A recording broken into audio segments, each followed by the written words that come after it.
来看苗栗公馆有一个兽医师经营宠物店，传出讲有违法生产动物的状况，佮甲狗舍的狗仔声大拢加掉，实在是真恶质哦。即马县政府是已经以动保法来处罚，嘛撤销伊宠物店的牌照。也毋过兽医师的执照，农业部是表示讲违背伦理的部分哦，目前是无法度处罚，也毋过来加强监督。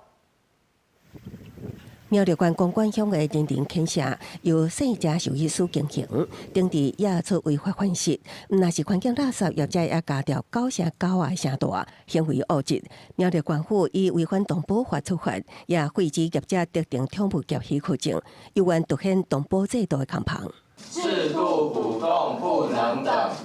立委讲，这毋是个案，爱将规矩转化做改革的机会。另外，涉案的恶质兽医师敢会当撤销执照？农业部防检署讲，兽医师违背伦理，也毋过无将兽医师法无相关法则需要修法。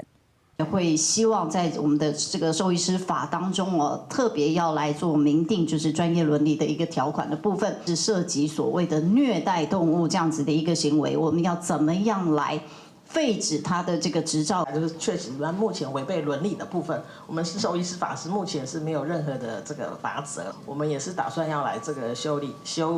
这个兽医师法。立委表示，全台有1679件特宠业者，无总量管制造成犯事速度提升，出现追踪混乱，也互违法业者有机会软空旁。因为要加强评鉴制度，特别动物健康管理、犯事环境、查核办法等多项指标。农业部回应，去年有提出新版的评鉴标准，予地方政府来使用。我们有修正一个中央一个公版的一个评鉴办法，去统一地方政府评鉴，等于说品质不一的状况。那刚好柯政委员所提到的这个状况，就是他被评鉴一等，是因为用了中央公版的一个评鉴表。动保署指出，为这个案件发现业者欠